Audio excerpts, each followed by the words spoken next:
HarperCollins presents Mine by L Butler, read by Massey. He wants his wife to disappear. So do you. Prologue. I don't remember much about the night I was meant to die. It's funny how the mind can block out the memories it no longer wants to store. You must know that. But if I close my eyes, I can still hear the sounds of that night in May. The howl of an unseasonably cold wind, the rattle of the bedroom window, the rasp of the sea against shingle in the distance. It was also raining. I remember that much, because the thin scratch of water against glass is still vivid in my head. For a minute it was hypnotic. For a minute it disguised the sound of his footsteps outside. Tap, tap, tap. Soles against flagstone in slow, determined steps. I knew he was coming, and I knew what I had to do. Lying under the duvet on the iron bed, I willed myself to keep calm. A faint glow from the string of bulbs on the coastal path leaked into the room.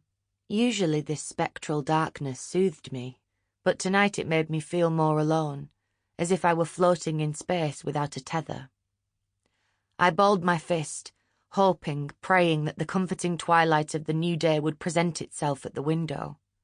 But even without looking at the clock, I knew that this was at least 4 or 5 hours away, and I didn't need to tell myself that it would be too late.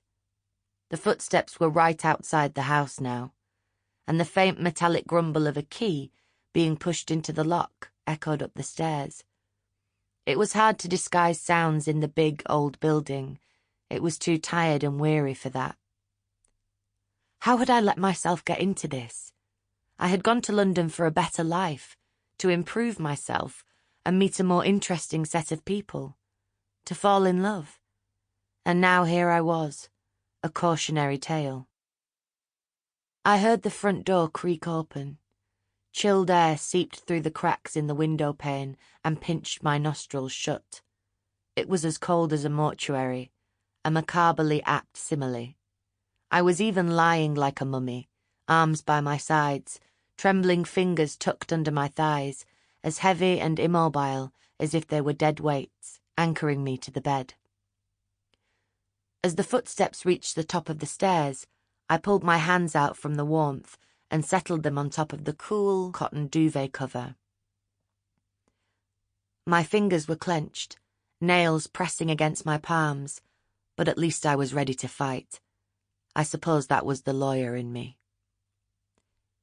He hesitated outside the bedroom door, and the moment seemed to compress into a cold, suspended silence. Coming here had not been a good idea.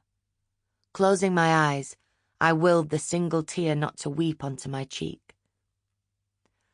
A soft push of wood against carpet as the door opened. Every instinct in my body told me to leap out of the bed and run, but I had to wait and see if he would, if he could, do this. My heart was hammering out of my chest, my limbs felt frozen with fear. I kept my eyes shut, but I could feel him looming over me now, my body retreating into a menacing shadow. I could even hear his breathing. A hand pressed against my mouth, its touch cold and alien against my dry, puckered lips. My eyes opened, and I could see a face only inches from mine. I was desperate to read his expression, desperate to know what he was thinking. I forced my lips apart, ready to scream, and then I waited for things to run their course. Chapter 1. 3 months earlier. I had only been back in chambers 5 minutes when I felt a presence at the door of my office. "Come on, put your coat back on. We're going out," said a voice I recognized without even having to look up. I carried on writing, concentrating on the sound of my fountain pen scratching across the paper, an old-world sound in the digital age, and hoped that he would go away. "Chop chop," he said, demanding my attention. I glanced at our senior clerk and gave him a grudging smile. "Paul, I've just got back from Sample complete. Ready to continue?